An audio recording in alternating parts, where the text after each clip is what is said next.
ನಗರದಲ್ಲಿ ಹಮ್ಮಿಕೊಂಡಿದ್ದ ಮಾಧ್ಯಮಗೋಷ್ಠಿಯಲ್ಲಿ ಕೆಪಿಸಿಸಿ ವಕ್ತಾರ ಎಸ್ಎಂ ಪಾಟೀಲ್ ಗನಿಹಾರ್ ಮಾತನಾಡಿ, ದಿನಾಂಕ 13ರಂದು ಸಂಸತ್ ನಡೆದಾಗ ಸಂಸತ್ ಭವನದಲ್ಲಿ ಅಕ್ರಮವಾಗಿ ಪ್ರವೇಶ ಮಾಡಿ ಸುಮಾರು 6 ಜನ ಆರೋಪಿಗಳು ಗದ್ದಲ ಮಾಡಿದ್ದಾರೆ.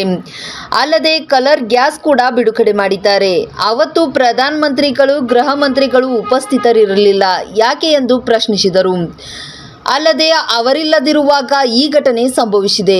ಈ ಗದ್ದಲ ಮಾಡಿದವರು ಎಂಪಿ ಪ್ರತಾಪ್ ಸಿಂಹರವರ ಪಾಸಿನ ಮೇಲೆ ಒಳಗೆ ಹೋಗಿ ಇದನ್ನೆಲ್ಲ ಮಾಡಿದ್ದಾರೆ. ಇವತ್ತಿನವರೆಗೂ ಪ್ರಧಾನಮಂತ್ರಿಯಾಗಲಿ, ಗೃಹ ಮಂತ್ರಿಯಾಗಲಿ, ಲೋಕಸಭಾ ಅಧ್ಯಕ್ಷರಾಗಲಿ ಯಾವ ನಾಯಕರು ಇದರ ಬಗ್ಗೆ ಮಾತನಾಡುತ್ತಿಲ್ಲ ಎಂದು ಕಿಡಿಕಾರಿದರು. ಇಂದಿನ ಮುಖ್ಯ ವಿಷಯ ಏನಂದ್ರೆ, ದಿನಾಂಕ 13/12/2023 ದಿವಸ ಸಂಸತ್ ನಡೆದಾಗ ಸಂಸತ್ ಭವನದಲ್ಲಿ ಅಕ್ರಮವಾಗಿ ಪ್ರವೇಶ ಮಾಡಿ ಸುಮಾರು 6 ಜನ ಆರೋಪಿಗಳು, ಅದರಲ್ಲಿ ಒಂದು 2-3 ಜನ ಒಳಗೆ ಹೋಗಿ ಸಂಸತ್ ಭವನದಲ್ಲಿ ಗ್ಯಾಲರಿಯಿಂದ ಒಳಗೆ ನುಗ್ಗಿ ಜಂಪ್ ಮಾಡಿ ಅವರು ದಾಂಧಲೆ ಮಾಡಿದ್ದಾರೆ. ಆಮೇಲೆ ಅಲ್ಲಿ ಅದು ಯಾವುದೋ ಒಂದು ಕಲರ್ ಗ್ಯಾಸು ಬಿಡುಗಡೆ ಬಿಟ್ಟಿದ್ದಾರೆ. ಅವತ್ತು ಪ್ರಧಾನಮಂತ್ರಿಗಳು, ಗೃಹ ಮಂತ್ರಿಗಳು ಉಪಸ್ಥಿತಿ ಇರಲಿಲ್ಲ. ಯಾಕೆ? ಇದೊಂದು ಪ್ರಶ್ನೆ ಇರಬೇಕಾಗಿತ್ತಲ್ಲ. ಅವರು ಪಾರ್ಲಿಮೆಂಟ್ ನಡೆದ ಚಳಿಗಾಲದ ಅಧಿವೇಶನ, ಅವರು ಇರಲಾರ್ದಾಗ ಈ ಘಟನೆ ಆಗ್ಯದ. ಒಂದನೇ ಮಾತು. ಎರಡನೇದ್ದು, ಈ ಘಟನೆ ಮಾಡಿದವರು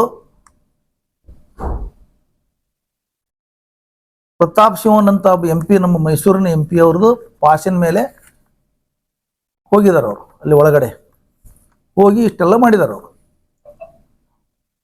ಇವತ್ತಿನವರೆಗೆ ಪ್ರಧಾನಮಂತ್ರಿಗಳಾಗಲಿ, ಗೃಹ ಮಂತ್ರಿಗಳಾಗಲಿ, ಯಾರು ಪಾಸ್ ಕೊಟ್ಟಿದ್ರು, ಲೋಕಸಭಾ ಅಧ್ಯಕ್ಷರಾಗಲಿ, ಪಾರ್ಲಿಮೆಂಟ್ರಿ ಮಂತ್ರಿ ಆಗಲಿ, ಅಫೇರ್ಸ್ ಮಂತ್ರಿ ಪ್ರಹ್ಲಾದ್ ಜೋಶಿ ಅವರಾಗಲಿ, ಯಾವ ನಾಯಕರು ಇದ್ರ ಬಗ್ಗೆ ಸಮಂಜಸವಾಗಿ ಮಾತಾಡ್ತಿಲ್ಲ. ಪ್ರಧಾನಮಂತ್ರಿ ಮತ್ತು ಗೃಹ ಮಂತ್ರಿ ಅಂತೂ ತುಟಿನೇ ಬಿಚ್ಚಿಲ್ಲ ಇದ್ರ ಬಗ್ಗೆ. ನಿಶಿಕಾಂತ್ ದುಬೇನ್ ಅಂತ ಒಬ್ಬ MP ಹೇಳ್ತಾರೆ, ಇದು ಸೆಕ್ರೆಟರಿ ಅವ್ರಿಗೆ ಸಂಬಂಧಪಟ್ಟಿದ್ದು. ಪಾರ್ಲಿಮೆಂಟ್ ಸೆಕ್ರೆಟರಿ ಹೇಳ್ತಾರೆ, ಅದಕ್ಕೆ ಉತ್ತರ ಸೆಕ್ರೆಟರಿ ಹೇಳಬೇಕು. ಪ್ರಹ್ಲಾದ್ ಜೋಶಿ ಹೇಳ್ತಾರೆ, ಇದು ಸ್ಪೀಕರ್ ಸಂಬಂಧಪಟ್ಟಿದ್ದು, ನಮಗೇನು ಸಂಬಂಧ ಇಲ್ಲ, ಇದು ಸ್ಪೀಕರ್ ಹೇಳಬೇಕು. ಇಷ್ಟು ಜನನು ಏಕಕಾಲಕ್ಕೆ ಜವಾಬ್ದಾರಿಯಿಂದ ನುಡಿಸ್ಕೊಳ್ತಾರಂದ್ರೆ ಇದ್ರ ಹಿನ್ನೆಲೆ ಏನಾದರೂ ಇರಬೇಕಲ್ಲ. ಒಬ್ಬರಾದ್ರೂ ಜವಾಬ್ದಾರಿತ ಮಾತಾಡ್ಬೇಕಲ್ಲ. ಗೃಹ ಮಂತ್ರಿ, ಪ್ರಧಾನಮಂತ್ರಿ ಅಂತೂ ಇವತ್ತಿಗೆ 5ನೇ ದಿವಸ ಆಗ್ತಾ ಇದೆ, ಆದರೂ ಸಹಿತ ಮಾತಾಡಕ್ ತಯಾರಿಲ್ಲ. 2014ಕ್ಕಿಂತಲೂ ಪೂರ್ವದಲ್ಲಿ ಪ್ರಧಾನಮಂತ್ರಿಗಳು ದೇಶದ ಭದ್ರತೆ ಬಗ್ಗೆ ಮಾತಾಡಿದ್ದು. ಈಗ ಅವ್ರು ಮಾತಾಡ್ತಾನೆ ಇಲ್ಲ. 56 ಇಂಚಿನ ಎದೆ ಎಲ್ಲಿ ಹೋಯ್ತು ಅವ್ರದ್ದು? ಚಾಣಕ್ಯ ಗೃಹ ಮಂತ್ರಿಗಳು ಚಾಣಕ್ಯತನ ಏನಾಯ್ತು?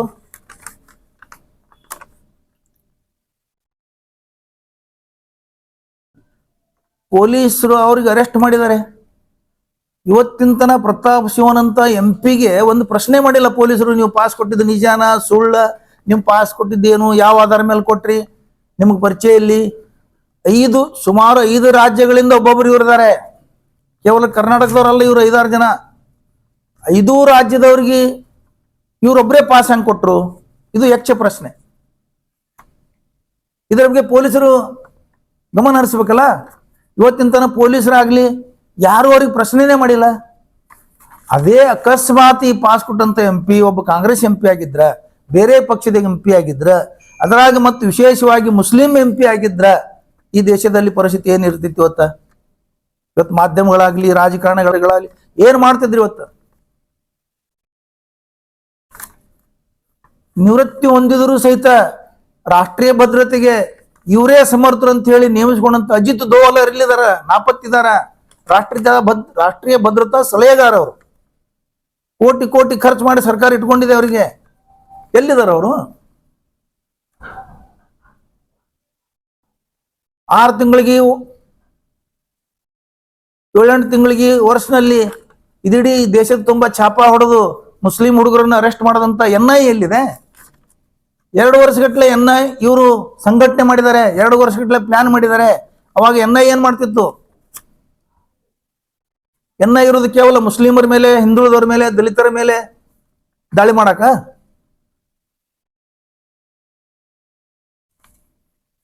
ಗುಪ್ತದಳ ಏನಾಯ್ತು?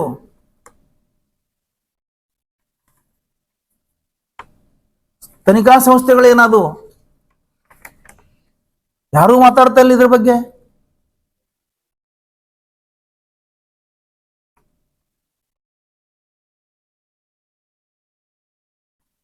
ಆಮೇಲೆ ಇವರಲ್ಲಿ ಒಳಗೆ ಹೋಗಿ ಇಷ್ಟೆಲ್ಲ ದಾಂಧಲಿ ಮಾಡಿದ್ಮೇಲೆ ದುಷ್ಕರ್ಮಿಗಳಾಗ್ಬಿಟ್ರಿ ಇವರು, ಉಗ್ರವಾದಿಗಳಾಗಲಿಲ್ಲ. ಉಳಿದವ್ರು ಮಾಡಿದ್ರೆ ಉಗ್ರವಾದಿಗಳಾಗ್ತಿದ್ರು, ದುಷ್ಕರ್ಮಿಗಳಂತ. ಉಗ್ರವಾದ ಹೋಯ್ತು, ಹಣೆಪಟ್ಟಿ ಹೋಗ್ಬಿಡ್ತದು. ಮುಸ್ಲಿಮರು ಇದ್ರೆ ಮಾತ್ರ ಉಗ್ರವಾದ. ಇವ್ರು ಯಾರು ಇದ್ರೆ ಉಗ್ರವಾದ ಆಗುದಿಲ್ಲ. ಇವ್ರು ಉಗ್ರವಾದಿಗಳೇ. ಇವ್ರ ಹಿನ್ನೆಲೆ ಯಾರು? ಇವ್ರು ಯಾವ ಸಂಘಟನೆಯಿಂದ ಬಂದ್ರು? ಇವ್ರು ಯಾರು ಬೆಳೆಸಿದ್ರು? ಇವ್ರು ಯಾವ ಸಂಘಟನೆ ಸೇರಿದವರು? ಇವತ್ತಿನ ತನ ಯಾರು ಮಾತಾಡಕ್ ತಯಾರಿಲ್ಲ, ಯಾವುದೇ ಅದ್ರ ಬಗ್ಗೆ ಎನ್ಕ್ವೈರಿ ಆಗ್ಲಿಕ್ಕೆ ತಯಾರಿಲ್ಲ. ಇಲ್ಲಾಂದ್ರೆ ಇಷ್ಟೊತ್ತಲೆ ಕೆಲವು ಮಾಧ್ಯಮಗಳಂತೂ ನಿರ್ಣಯನೇ ತಗೊಂಡ್ಬಿಡ್ತಿದ್ರು, ಯಾರು ಮಾಡಿದ್ದಾರೆ, ಏನು, ಅವ್ರಿಗೇನು ಶಿಕ್ಷೆ ಆಗಬೇಕು ಎಲ್ಲ ಅಲ್ಲಿವರೆಗೆ ಹೋಗಿ ಮುಟ್ಟಿಬಿಡ್ತಿದ್ರು ಇವರು. ಕೆಲವು ಮಾಧ್ಯಮಗಳಂತೂ ಗುತ್ತಿಗೆ ಮಾಡ್ತಿದ್ರು. ಇವತ್ತು ಇದೆಲ್ಲ ನೋಡಿದ್ರೆ ನಾಚಿಕೆ ಆಗ್ತದೆ ನಮಗೆ. ಈ ತರ ದೇಶದಲ್ಲಿ ಪರಿಸ್ಥಿತಿ ಇದಾಗಿದೆಯಲ್ಲಪ್ಪ ಅಂತ.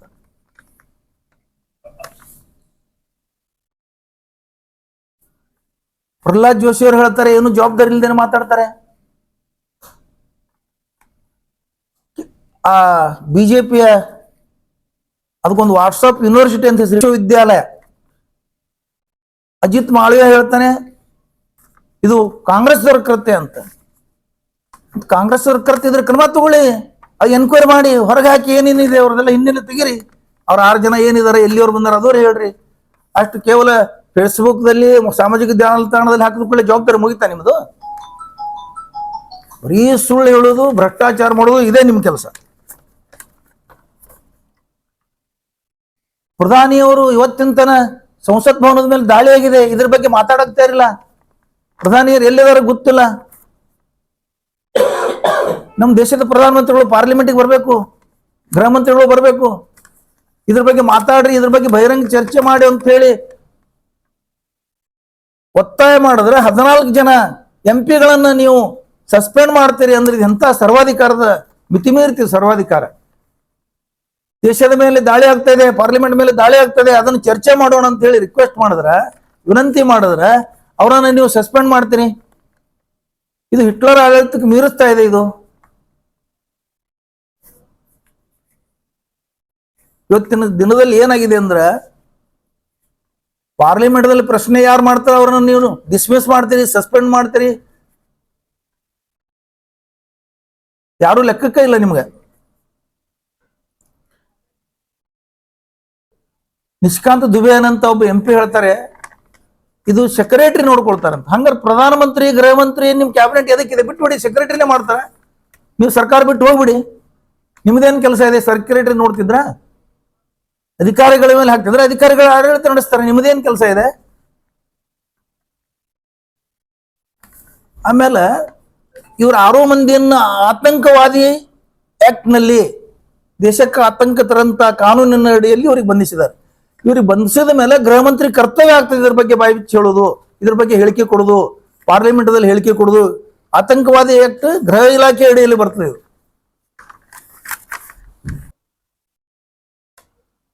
ಆಮೇಲೆ ಈ ದಾಳಿ ಏನಾಗಿದವರು ಸುಮಾರು 14 ವರ್ಷಗಳಲ್ಲಿ ಬಿಜೆಪಿ ಅವರು 16 ವರ್ಷ ಆಡಳಿತ ಮಾಡಿದ್ದಾರೆ. ಈಗ ಇನ್ನೊಂದು 6 ತಿಂಗಳಾದ್ರೆ 16 ವರ್ಷ ಆಗ್ತದೆ ವಾಜಪೇಯಿ ಅವ್ರ ಕಾಲ ಹಿಡ್ಕೊಂಡು. ಎಲ್ಲಾ ದಾಳಿಗಳು ಬಿಜೆಪಿ ಆಡಳಿತ ಕಾಲದಲ್ಲಿ ಆಗಿದಾವೆ. ನಾನು ಯಾವ್ಯಾವ ದಾಳಿ ಆಗಿದಾವ ಅನ್ನೋದು ಹೇಳ್ತೇನೆ ನಿಮಗೆ. ಕಾಂದಾರ್ ದಾಳಿ ಆಯ್ತು, ಅಕ್ಷಮ್ದಾರ್ ದಾಳಿ ಆಯ್ತು, ಅಕ್ಷರಧಾಮದ್ದು ಅವಾಗೆ ಆಯ್ತು. ರಘುನಾಥ್ ಮಂದಿರ ದಾಳಿ ಆಯ್ತು, ಕಾರ್ಗಿಲ್ ದಾಳಿ ಆಯ್ತು, ಸಂಸತ್ ಮೇಲೆ ದಾಳಿ ಆಯ್ತು, ಅಮರನಾಥ ಯಾತ್ರೆ ಮೇಲೆ ದಾಳಿ ಆಯ್ತು, ಗೋಧ್ರಾ ಕಾಂಡದ ಮೇಲೆ ದಾಳಿ ಆಯ್ತು, ಪಠಾನ್ಕೋಟದಲ್ಲಿ ದಾಳಿ ಆಯ್ತು, ಮೊನ್ನೆ ಪುಲ್ವಾಮಾ ದಾಳಿನ 2019ರಲ್ಲಿ ಉರಿ ಹಮ್ಲಾ ಆಯ್ತು. ಇವೆಲ್ಲಾನು ವೇಳೆಗಳು ಅದ್ರ ದಿನಾಂಕಗಳು ಅವಧಿ ನೋಡಿದ್ರೆ ಎಲ್ಲಾ ದಾಳಿಗಳು ಚುನಾವಣೆ ಸಂದರ್ಭದಲ್ಲಿ, ಚುನಾವಣೆ ಸಮೀಪ ಬಂದಾಗ ದಾಳಿಗಳಾಗಿದ್ದಾವೆ.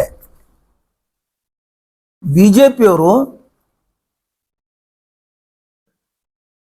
ಇವುಗಳನ್ನು ತಮ್ಮ ಲಾಭಕ್ಕೋಸ್ಕರ ಬಳಸ್ಕೊಳ್ತಿದ್ದಾರೆ, ಚುನಾವಣೆ ಲಾಭಕ್ಕೋಸ್ಕರ.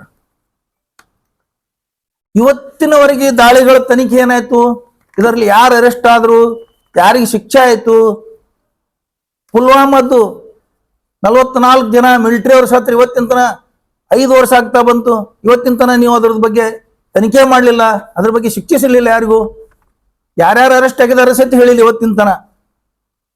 ಇದೇನು ತೋರಿಸ್ತದೆ? ವಿಫಲತೆ ತೋರಿಸ್ತದೆ ಇವರು.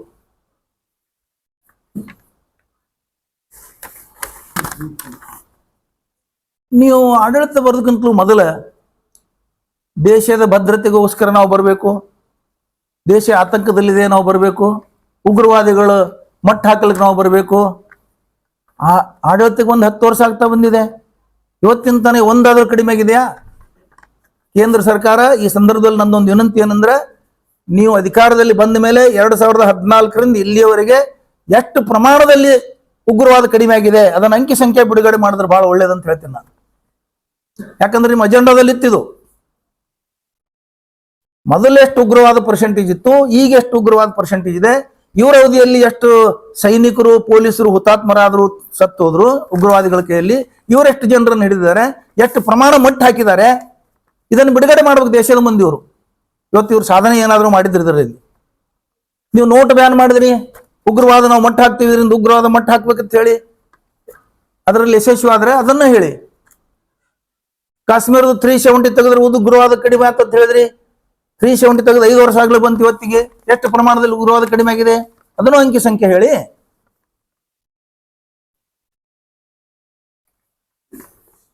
ಆಮೇಲೆ ನೀವು ಉಗ್ರವಾದದಿಂದ ಕಾಶ್ಮೀರ ಪಂಡಿತರು ಕಾಶ್ಮೀರ ಬಿಟ್ಟು ಹೊರಗೆ ಹೋಗಿದ್ದಾರೆ, ನಾವು ಅವ್ರನ್ನ ಪುನರ್ವಸತಿ ಮಾಡ್ತೀವಿ, ಅವ್ರನ್ನ ವಾಪಸ್ ಕರೆಸ್ತೀವಿ ಅಂತ ಹೇಳಿದ್ವಿ. ಎಷ್ಟು ಜನ ಪಂಡಿತರು ಕಾಶ್ಮೀರಕ್ಕೆ ವಾಪಸ್ ಬಂದ್ರು? ಎಷ್ಟು ಜನ ನೀವು ಪಂಡಿತರನ್ನ ಅಲ್ಲಿ ಪುನರ್ವಸತಿ ಮಾಡಿದ್ರಿ? ಯಾರು ಹೋಗ್ಲೇ ಇಲ್ಲ ಇವತ್ತಿನ ತನ. ನಿಮ್ದು ಅಜೆಂಡಾ ಇತ್ತದು, ಕಾಶ್ಮೀರಿ ಪಂಡಿತರಿಗೆ ವಾಪಸ್ ಕರೆಸ್ತೀವಿ, ಅಲ್ಲಿ ಪುನರ್ವಸತಿ ಮಾಡ್ತೀವಿ ಅಂತ ಹೇಳಿ. ಇವತ್ತಿನ ತನ ಕಾಶ್ಮೀರಿ ಪಂಡಿತರು ಅಲ್ಲಿ ಕಾಶ್ಮೀರಕ್ಕೆ ಹೋಗ್ಲೇ ಇಲ್ಲ. ಅವ್ರು ಇನ್ನು ಸೌಲಭ್ಯಗಳು ಒದಗಿಸುವುದು, ಪುನರ್ವಸತಿ ಮಾಡೋದು ಮಾಡಲೇ ಇಲ್ಲ. ಆದ್ರೂ ಕಾಳಜಿ ಮಾಡ್ತೀರಿ.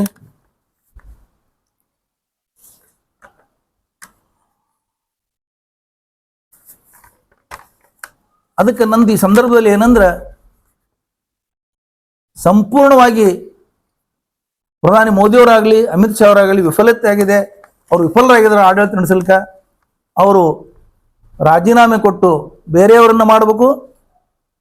ಈ ಸಂದರ್ಭದಲ್ಲಿ ನಾವು ಹೇಳೋದೇನಂದ್ರೆ, ಅವ್ರ ಕೈಲಿ ಆಡಳಿತ ನಡೆಸಲಿಕ್ಕೆ ವಿಫಲ ಆಗಿದ್ದಾರೆ. ಅವ್ರು ಫೇಲ್ ಆಗಿದ್ದಾರೆ. ಭಾಷಣ ಮಾಡ್ಲಿಕ್ಕೆ ಅಷ್ಟೇ ಬರ್ತವ್ರಿಗೆ, ಅವ್ರ ಆಡಳಿತ ನಡೆಸಲಿಕ್ಕೆ ಬರೋದಿಲ್ಲ. ಅವ್ರು ಕೇವಲ ಎಲೆಕ್ಷನ್ಗೋಸ್ಕರ ಇದು ಆಡಳಿತ ನಡೆಸ್ಕೊಂಡು ಹೋಗ್ತಾರೋ ಹೊರತಾಗಿ ಮತ್ತೊಂದು ಯಾವುದೋ ಉದ್ದೇಶ ಇಲ್ಲ ಅವ್ರಿಗೆ.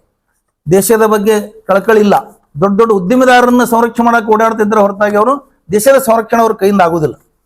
ಅದಕ್ಕೆ ಈ ಸಂದರ್ಭದಲ್ಲಿ ನಾನು ಅವ್ರು ರಾಜೀನಾಮೆ ಕೊಡಬೇಕು ಅಂತ ಹೇಳಿ ಆಗ್ರಹ ಮಾಡ್ತೀನಿ. ಏನ್ ಕೇಳಿದ್ರೆ ಕೇಳಿ. ಮಾಹಿತಿ ಅಂದ್ರೆ ಅವರು ಯಾರು ಯಾವುದು ಆರ್ಗನೈಸೇಷನ್ಗೆ ಯಾವ್ದು ಸಂಘಟನೆಗೆ ಸೇರಿದ್ದಿಲ್ಲ. ಅವ್ರು ಹೇಳುದು ನಮ್ಗೆ ನೌಕರಿ ಸಿಕ್ಕಿಲ್ಲ, ನಾವು ಬಹಳ ಹತಾಶೆ ಆಗಿದ್ದೀವಿ, ಅದಕ್ಕೆ ಸರ್ಕಾರ ಗಮನಕ್ಕೆ ತರಬೇಕು. ಯಾವ ರೀತಿ ಗಮನಕ್ಕೆ ತಂದ್ರೆ ಹಂಗೆ ಮಾಡಿ ಅನ್ನೋ ಒಂದು ಇದು ಅವ್ರು ಹೇಳುದು ಹೇಳ್ತಾ ಇದ್ದಾರೆ. ಇವರು ನೌಕರಿ ಸಿಕ್ಕಿಲ್ಲ ಹತಾಶೆ ಮಾಡಿ, ಅದೇ ಆ ಹುಡುಗರು ಏನ್ ಹೇಳ್ಯಾರ ಅದನ್ನ ಇವ್ರು ಹೇಳ್ತಾ ಇದ್ದಾರೆ. ಇವ್ರು ಚೌಕಸಿ ಮಾಡಿ ಎನ್ಕ್ವೈರಿಯಲ್ಲಿ ಏನ್ ಹೊರಗೆ ಬಂತು ವಿಷಯ ಹೊರಗೆ ತೆಗಿಬೇಕಲ್ಲ. ಇವ್ರು ತನಿಖೆ ಮಾಡಿದಾರ? ತನಿಖೆ ಮಾಡೇ ಇಲ್ಲ. ಅವ್ರ ಮಾಧ್ಯಮದವ್ರ ಮುಂದೆ ಏನ್ ಹೇಳಿದಾರೆ ಅರೆಸ್ಟ್ ಆದ ತಕ್ಷಣ ಅದನ್ನ ಹೇಳ್ತಾ ಇದ್ದಾರೆ. ಇವರು ತನಿಖೆನೇ ಇಲ್ಲಲ್ಲ.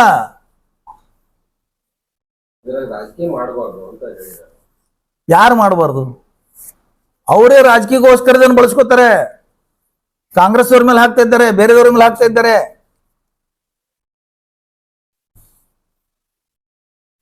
ಪ್ರತಾಪ್ ಸಿಂಹನವರು ಕಾಂಗ್ರೆಸ್ ಕಾರ್ಯಕರ್ತರಿಗೆ ಯಾಕೆ ಪಾಸ್ ಕೊಡ್ತಾರ? ಅವರು ಪ್ರತಾಪ್ ಸಿಂಹನ್ ಊರವನೇ ಅದಾನ. ಅವನ ಹುಡುಗ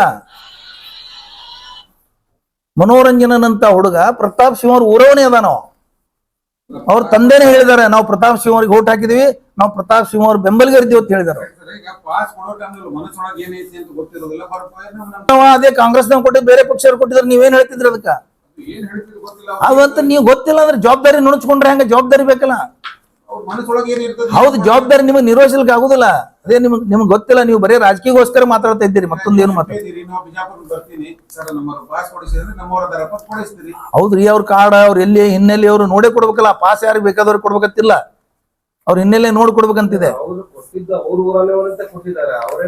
6 ಜನ ಇವ್ರ ಊರವ್ರ ಆದ್ರ 6 ಜನ ಇವ್ರ ಊರವ್ರೆ.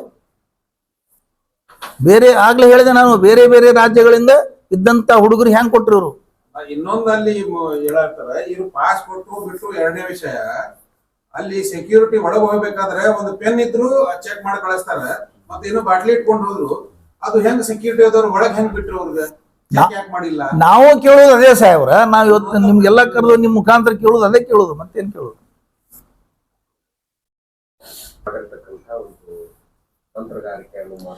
ಮಾಡ್ರಿ, ಯಾರು ಮಾಡಿದಾರ ತಂತ್ರಗಾರಿಕೆ ಅದನ್ನು ಹೊರಗೆ ಹಾಕ್ರಿ. ನಿಮ್ಮಲ್ಲಿ ಸೆಂಟ್ರಲ್ ಗೌರ್ಮೆಂಟ್ ಇದೆ, ಸ್ಟೇಟ್ ಗೌರ್ಮೆಂಟ್ಗಳಿದಾವೆ, NIA ಇದೆ, CBI ಇದೆ, ಏನೇನಿದಾವೆ ಎಲ್ಲ ತನಿಖಾ ಸಂಸ್ಥೆಗಳು ನೀವೇ ಇದ್ದೀನಿ. ಅವು ಕೈಗೊಂಬಿತ್ತರ ಆಟ ಆಡಿಸ್ತಿರೋ ಹೋಗಿ. ಈಗ ಮಾಡ್ಬೇಕಿಲ್ಲ ಇವರು. ಯಾರು ಬೇಡ ಅಂದಾರ? ವಾಟ್ಸಪ್ ಹಾಕಿ ಕಾಂಗ್ರೆಸ್ ಅವ್ರು ಮಾಡ್ಯಾರ ಅಂದ್ಕೊಳ್ಳಿ, ಮುಗಿತಾ? ಕೈ ತೊಗೊಂಡ್ಬಿಟ್ರೆ ಜವಾಬ್ದಾರಿ ಇಲ್ವಾ? ಕೇಂದ್ರ ಸರ್ಕಾರ ನಡೆಸಂತವ್ರು, ಪ್ರಧಾನಮಂತ್ರಿ, ಗೃಹ ಮಂತ್ರಿ, ಇಡೀ ರಾಷ್ಟ್ರದ ಭದ್ರತೆ ಪ್ರಶ್ನೆ ಇದು.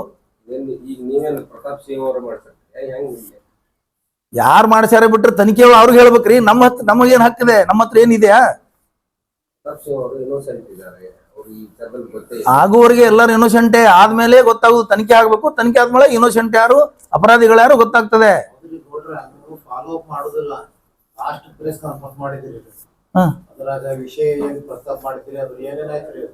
ಮಾಡ್ತಾ ಇದ್ದಾರೆ ಸರ್, ನೀವು ಹಂಗ್ ತಿಳ್ಕೊಬೇಡ್ರಿ. ನೋಡ್ರಿ, ಅದಕ್ಕೂ ಟೈಮ್ ಇದೆ, ನ್ಯಾಯಾಲಯಗಳಿದಾವ, ನ್ಯಾಯ ಇದೆ ಇಲ್ಲಿ. ಕಾನೂನು ಪ್ರಕಾರ ಕ್ರಮ ತಗೊಳ್ತಾ ಇದ್ದೀವಿ ನಾವು. ಅದು ನಿಮಗಿಲ್ಲ, ಅವಾಗ ಹೇಳ್ತೀವಲ್ಲ, ಅದನ್ನ ನಿಮ್ ಕೈಗೆ ದಾಖಲೆ ಕೊಟ್ಟು ಹೇಳ್ತೀವಲ್ಲ ಏನ್ ಮಾಡ್ತಾ ಇದ್ದೀವಿ ಅಂತ. ಈಗ ಹಂಗೆ ಕುತ್ತಲ್ಲಿ ನಿಂತಲ್ಲಿ ಹೇಳಕ್ ಬರ್ತದ? ಅದೇ ಪ್ರಾಪರ್ ಟೈಮ್ದಾಗೆ ಮಾಡ್ತೀವಿ, ಟೈಮ್ ಬಿಟ್ಟು ಮಾಡಲ್ಲ ನಾವು. ಪ್ರಾಪರ್ ಟೈಮ್ದೊಳಗೆ ಮಾಡ್ತೀವಿ. ನಮ್ಮ ಹತ್ರನು ಕಾನೂನು ಸಲಹೆಗಾರಿದ್ದಾರೆ, ಕಾನೂನು ತಜ್ಞರಿದ್ದಾರೆ, ಅವ್ರ ಜೊತೆ ಮಾತಾಡ್ತಾ ಇದ್ದೀವಿ ನಾವು. ಯಾವ್ದು ದಂಡಿಗೆ ಹಚ್ಚುತ್ತಾನೆ ಯಾವ್ದು ಬಿಟ್ಟಿಲ್ಲ. ಎಲ್ಲ ಕೂಡ ಒಂದು ವಾರದಾಗೆ ಎಲ್ಲ ಮಾಡ್ತಾರ ಸರ್. ಅದು ಹೇಳೋದು ಹೇಳಿ. ಪ್ರತಿಭಟನೆ ಪ್ರಶ್ನೆಯಲ್ಲಿ ಯಾರು? ಈಗ ನೋಡ್ರಿ, ಕೇಂದ್ರ ಸರ್ಕಾರ ಏನಾಗಿದೆ, 14 ಜನ MP ಗಳಲ್ಲಿ ಪಾರ್ಲಿಮೆಂಟ್ ಪ್ರಶ್ನೆ ಕೇಳಿದ್ರೆ ಸಸ್ಪೆಂಡ್ ಮಾಡ್ಯಾರ. ನಾವು ಪ್ರತಿಭಟನೆ ಎಲ್ಲಿ ಕೇಳಿಸ್ಬೇಕು? ಯಾರು ನೋಡ್ಬೇಕು? ಅದಕ್ಕೆ ವ್ಯರ್ಥ ಪ್ರಲಾಪದ ನಮ್ಮದು ಪ್ರತಿಭಟನೆಗಳು. ಪಾರ್ಲಿಮೆಂಟ್ ಸದಸ್ಯರನ್ನ ಒಬ್ಬಂತೂ ಅಟೆಂಡ್ ಇಲ್ಲ, ಪಾರ್ಲಿಮೆಂಟ್ಗೆ ಬಂದಿಲ್ಲ, ಅವತ್ತ ಅವನಿಗೂ ಸಸ್ಪೆಂಡ್ ಮಾಡಿದ್ದಾರೆ. ಎಂತ ದಡ್ಡದಾರಿ ಇವರು.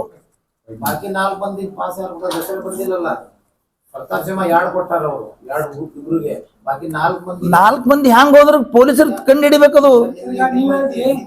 ಅಲ್ಲಿ ಹ್ಯಾಂಗ್ ಹೋದ್ರು? ಪಾರ್ಲಿಮೆಂಟ್ ಭವನ್ ಹ್ಯಾಂಗ್ ಹೋದ್ರು ಅವ್ರು? ಉಳಿದವರು ಪಾರ್ಲಿಮೆಂಟ್ ಭವನದಲ್ಲಿ ಘೋಷಣೆ ಕೂಗ್ತಾ ಇದ್ದಾರೆ ಅವರು. ನಮ್ಗೆ ಪಾರ್ಲಿಮೆಂಟ್ ಭವನ ಫೋಟೋದಾಗ್ರು ನೋಡ್ಲಿಕ್ಕೆ ಪರ್ಮಿಷನ್ ಇಲ್ಲ, ನಮ್ಗ ಸಿಗ್ತಾ ಇಲ್ಲ ಅದು. ಇನ್ನು ಅವ್ರಿಗೆ ಹೆಂಗ್ ಸಿಗ್ತಲ್ಲಿ ಹೋಗ್ಲಿಕ್ಕೆ?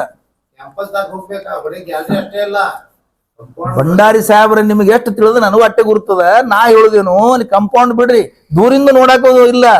ದೂರಿಂದು ಅದು ಕಣ್ಣಿಗೆ ಎಷ್ಟು ದೂರ ಕಾಣ್ತಾ ದೂರ ನಿಂದ್ರಾಕ್ ಬಿಡುದಿಲ್ಲ. ಮೊನ್ನೆ ಸುವರ್ಣ ವಿಧಾನಸೌಧದಲ್ಲಿ, ಸುಮ್ಮನೆ ನಿಮ್ಗೊಂದು ಇದಕ್ಕೆ ಹೇಳ್ತೀನಿ, ಅಲ್ಲಿ 13ನೇ ತಾರೀಕಿಗೆ ಇದು ದಾಳಿ ಆದ್ರೆ ಪೊಲೀಸರು ಯಾರಿಗೂ ಸುವರ್ಣ ವಿಧಾನಸೌಧ ಹತ್ರ ಬರ್ಕೊಡ್ಲಿಲ್ಲ. ಹತ್ರ ಮುತ್ತಕ್ ಫಿರೋಜಿ ಅವರು ಇದ್ರಲ್ಲಿ ಅವತ್ತು. ಹತ್ರ ಒಳಗೆಲ್ಲ ಹತ್ರ ಅದ್ರ ನೆಳ್ಳಿ ನಿಂದ್ರಳಿದ್ರು ಥೋಡೆ ಜನ. ಇಲ್ಲೂ ನಿಂದ್ರಬೇಡ್ರಿ ನಡ್ರಿ, ಏನ್ ಇಲ್ಲೇ ಆಗ್ಯದ ದಾಳಿ ಅನ್ನಂಗ ಮಾಡಾಕತ್ತಿದ್ರು. ಈ ತರ ಪೊಲೀಸರು ಮಾಡ್ತಿರ್ತಾರ ಅಲ್ಲಿ. ಈ ಪೊಲೀಸರು ಆ ಪೊಲೀಸರು ಅಂತ ಅಲ್ಲ, ಟೋಟಲ್ ಪೊಲೀಸರು ಬಿಹೇವಿಯರ್ ಆ ತರ ಇರ್ತೈತಿ.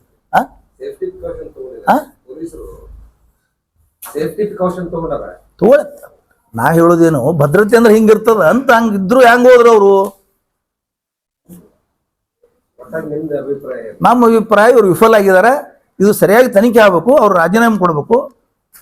ಕನಿಷ್ಠ ಬಂದು ಪಾರ್ಲಿಮೆಂಟ್ ಹೇಳುದು ಅವರಿಗೆ ಸೌಜನ್ಯನೂ ಇಲ್ಲ, ಧೈರ್ಯನೂ ಇಲ್ಲ ಅಂದಾಗ ಮತ್ತೆ ಇವ್ರಿಗೆ ಆಡಳಿತ ನಡೆಸಲಿಕ್ಕೆ ಅಸಮರ್ಥರದ. ಇನ್ನಷ್ಟು ಹೆಚ್ಚಿನ ಸುದ್ದಿಗಾಗಿ ನಮ್ಮ News 11 ಕರ್ನಾಟಕ ಚಾನೆಲ್ಗೆ ಲೈಕ್ ಮಾಡಿ, ಶೇರ್ ಮಾಡಿ, ಸಬ್ಸ್ಕ್ರೈಬ್ ಮಾಡಿ.